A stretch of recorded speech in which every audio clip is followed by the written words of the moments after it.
wanted to make this video to provide information and feedback to the Quadzilla community regarding the Panthera Motorsports Electric Starter. I have to tell you, so far I think the thing is awesome. I love it. It cranks strong and fast, and the quad starts every time. One thing that I was concerned about was filling the flywheel cover with oil, but I haven't seen any oil leaks yet. Prior to installing the electric starter, I did a top-end rebuild as well as a carburetor rebuild. I decided to make my own battery for a couple of different reasons. The first being, I just heard bad reviews about the batteries that were provided with the kit. The second being, the cost is just ridiculous. The 24-volt battery I think is like $350, and an alternative that they suggested was that you can use two of their anti-gravity 12-volt batteries wired in series, but that was still close to $250 for the two batteries. In my first attempt, I built a NiCad battery which consisted of 20 sub-C cells. The issue that I had with that battery was it just didn't generate enough juice to turn the starter, as well as the terminals that connect the cells, the tabs, couldn't handle the excessive current. They got really hot and melted through the shrink wrap case of the battery. The second attempt, I used two LiPo 4 batteries, but when I wired up those batteries, hit the push start button, I heard a click within the battery, so I'm assuming that the batteries had some type of current protection circuit that was shutting the batteries down. Because I would disconnect the battery and reconnect it, and the voltmeter would read voltage again. I would hit the button, hear the click, and the voltmeter would shut off. So again, I'm assuming that they had some kind of current protection circuit. So lastly, I purchased some motorcycle lead acid batteries. I did a lot of searching, finding the right dimensions that would fit, and the smallest ones that I could find would only fit in the battery box if I relocated the solenoid. So the solenoid sits on top of the battery box. It's supposed to sit next to the batteries. So what I had to do was flip that solenoid to the bottom of the battery box using the same mounting holes and the same bracket. I just put it on the bottom, and that allowed me enough space to fit both lead acid batteries into the battery box. So what I'll have to do later is build a bracket or a piece of metal to go around that solenoid just to protect it from any kind of rocks or debris. With the solenoid moved to the bottom, the two lead acid batteries are a perfect fit. So now I'll walk you through my installation process and how that went. And at the end you'll see the first start after the top end rebuild.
All right, so now let's unbox. This is everything that you get with the kit. This is a tool they provide for torquing down the flywheel bolt. The gasket, this gasket is supposed to be an upgrade over the stock. It's supposed to be able to seal in the oil. The battery box has a solenoid attached to it, as well as the wire harness. Push button start. Now this is the main starter gear. This is what's going to attach to the flywheel. It also has the bolt, which is going to replace the stock bolt, and needle bearing. Then you have your case, the aluminum case. Starter is already attached to that. Starter bolts are here, already attached. Also comes with the case bolts. These look like they are terminal covers. I'm assuming they cover the terminal on the starter. Some tubing and a voltmeter. And then there's also some double-sided, looks like some double-sided stick tape. Or is it Velcro? It looks like Velcro to attach the voltmeter. The first thing you're going to want to do is remove all of your plastics so you can run the wiring.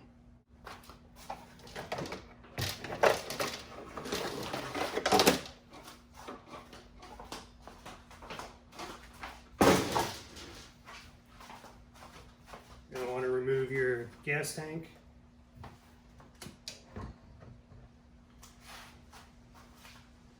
You're also going to want to remove your flywheel cover, and it's recommended that you clean out the inside of this case.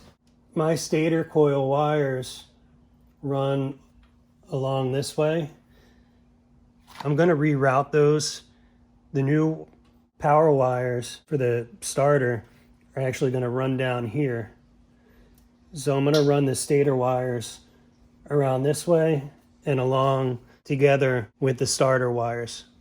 As you can see, I've already removed my flywheel. I use this flywheel puller tool that I picked up on eBay.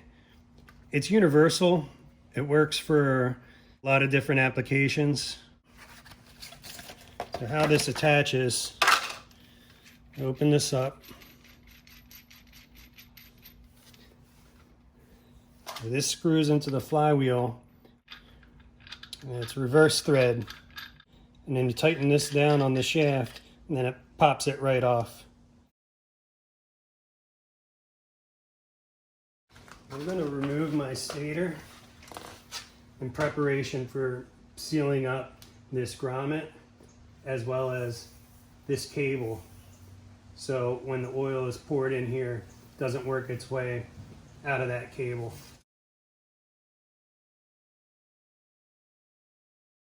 Now's a good opportunity to clean this all out.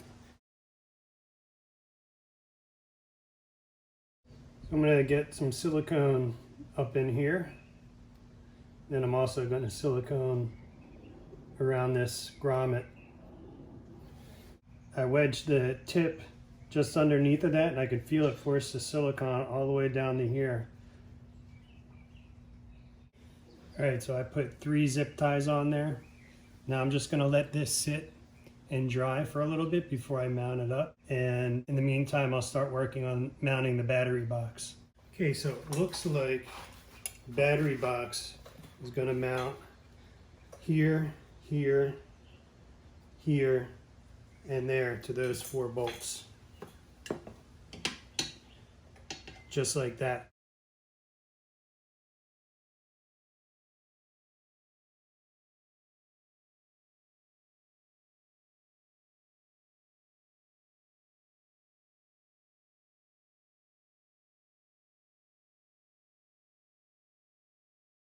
Alright, so on mine, the solenoid here is hitting the back of the air box, preventing it from moving forward enough to line up with those bolt holes.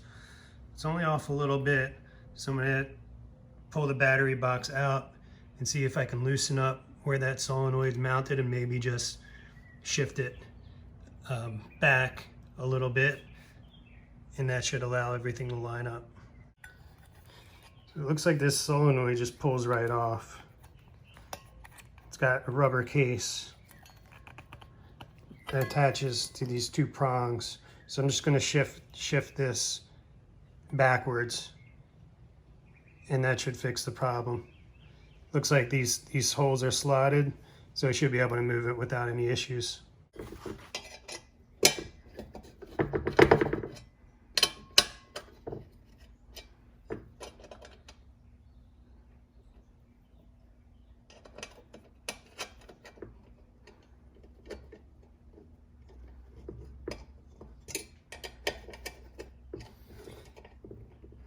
All right, so I got my battery here. I'm gonna put that in, and then I'm gonna adjust these so I have enough space for the solenoid to fit in there as well.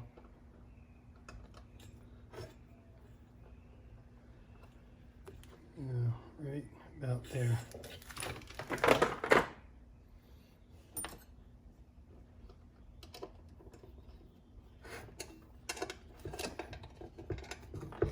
Now you see everything fits with the battery in there.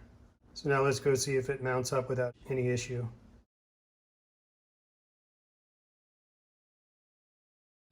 All right, so the front bolts for the battery box are in. Solenoid now fits with the air box. It's tight, it's sitting right up on there, but it fits. And I have this part aligned with where it needs to go. And this side is off just a little bit, so you'll see I have a clamp on here. I'm going to try to squeeze that in a little bit to get that in there. It's a tight fit. Now I'm going to show you how I have this mounted. So the battery box here is on the outside of the frame. So in between the frame and the rear support bar. In the front, it's in the same place. On the outside of the frame, but on the inside of the rear support bar. One thing that I don't like is that the battery box had to collapse a little bit at the top in order to fit in there. It's about 1/4 inch too wide. So now I'm going to see if my battery has any issues getting in there. All right, so there it is with the battery mounted inside the battery box, oriented properly. Okay, so now this silicone is dry for the most part. So now I'm going to add a bead to this and then install it back on the engine.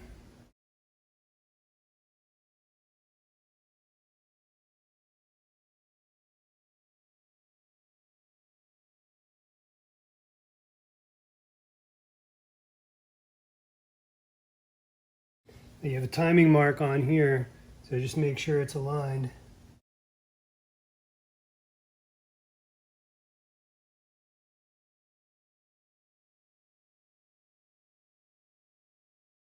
I'm going to get ready to put my flywheel on and make sure that I align the key.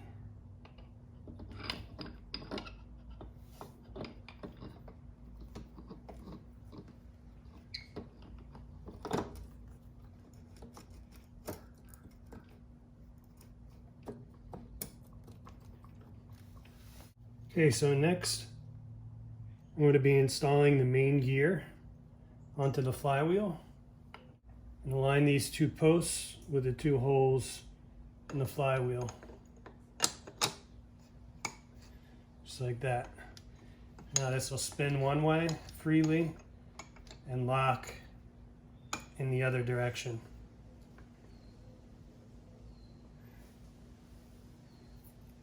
Okay, so now I'm going to mount the nut with the bearing.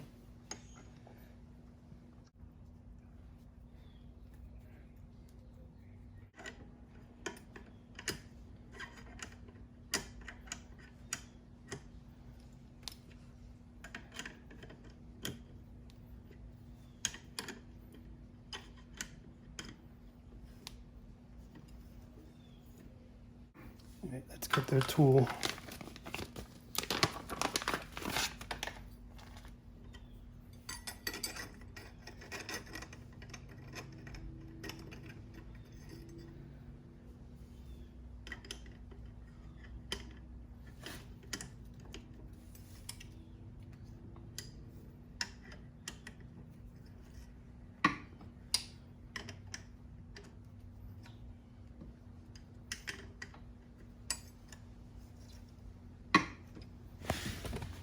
Now I'm going to torque it to the recommended 70 foot-pounds.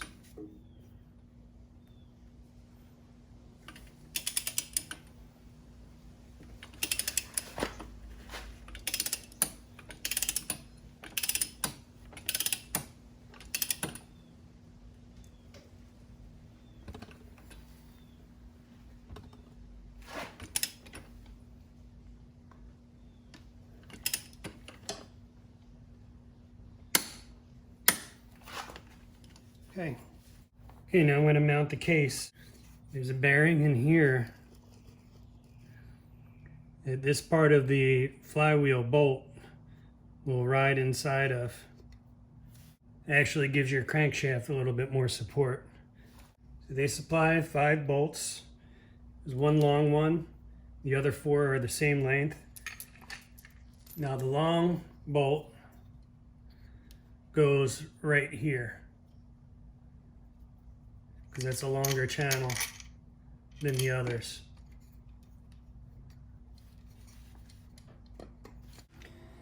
This is a thicker, kind of rubberized gasket than what you typically have for this part of the case.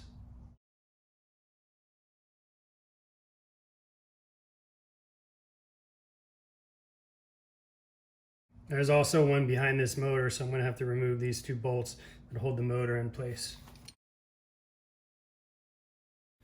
So I would recommend removing this motor before you start mounting this up.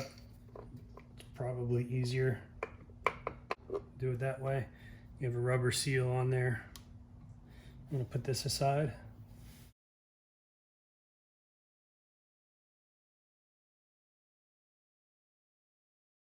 All right, so now I'm going to start routing my wires from the battery box.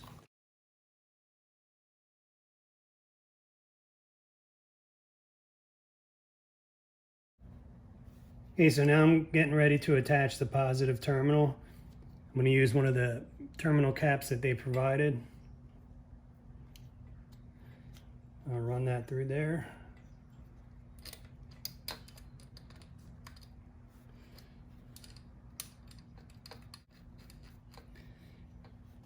Now, I bent this down just a little bit, keep it away from the pipe. And I'm going to have it angled toward the back just a little bit, because that as well will keep it a little bit away from the pipe.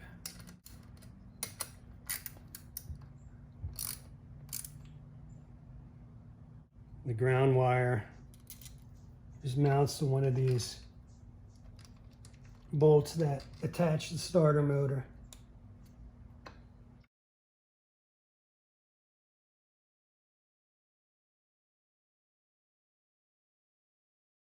All right, those are snug. Now I'm going to torque those down to the recommended torque. Okay, everything's torqued. Now I'm going to put my terminals over the exposed mounting hardware.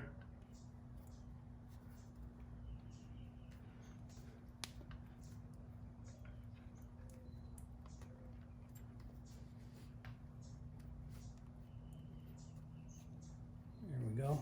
Because I'm also going to run my stator wires up through here.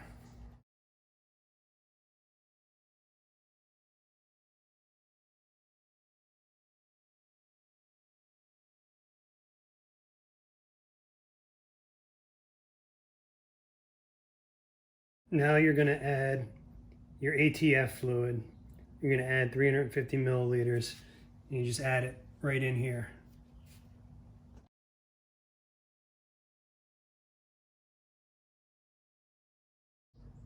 Next, I'm going to install the intermediate gear.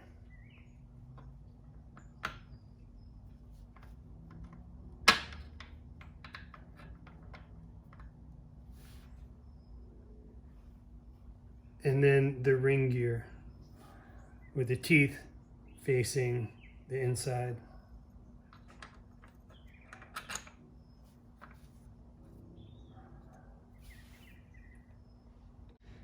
Now I'm going to place the cover back on.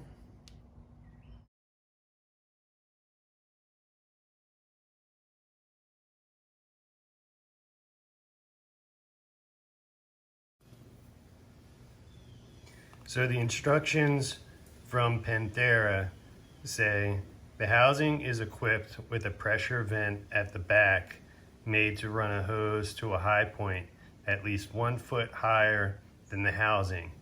Place the hose so that its end points down and no water seeps in.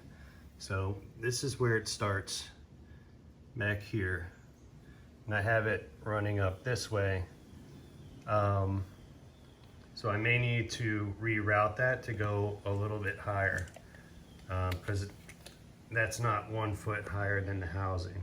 I'm going to measure it and see how much higher I am. So I'm probably at the high point, maybe 3.5 inches higher than where it connects. So that's the reason why that vent line supplied is so long. So what I'm going to do is reroute that from here, go this way and go up here, around there, and then come back down. Now when you install this harness, you're going to notice that you have a white connector here and another one over there by the battery. Those are not used, and there is a note in the installation instructions that say empty connectors. The supplied harness is a generic harness we make for both kits with and without charging systems. The 2 connectors with yellow wires, one near the front of the bike and one at the battery, will not be used in this configuration. These connections can be used to link the lighting coil of your stator to power a current rectifier regulator and recharge your battery.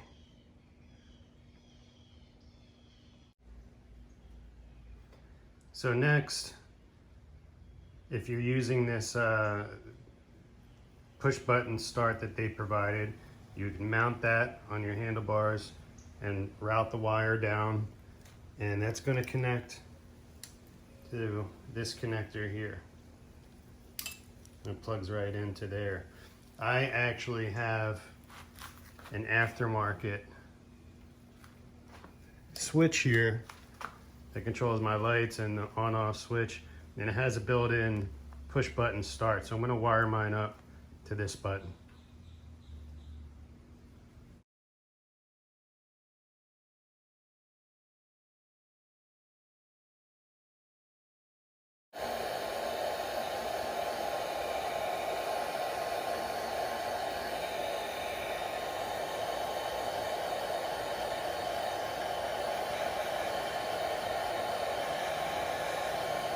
All right, so here we are again.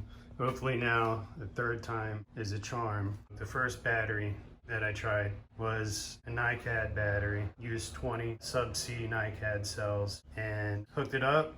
It turned the engine very slowly for a brief moment, and then the terminals connecting the cells melted through the case. Then I ordered 2 LiPo batteries, and when I pushed the start button, did absolutely nothing. Just like a click inside the battery, so I'm assuming that they had some kind of protection circuit. They just couldn't handle the current flow. So this is my third battery setup that I'm trying. These are just lead acid cells. They're the smallest ones that I could find, and there's 2 batteries here. There's one here, one here. I'm connecting them in series. So I'm going to connect this up. You'll see on the side, voltmeter is powering up, reading 24.9 volts. Give it a shot. All right, those batteries did the trick. They're a little bit heavy, but they definitely get the job done. Sounds like it's cranking strong. All right, now I turn the fuel on. turn it to run.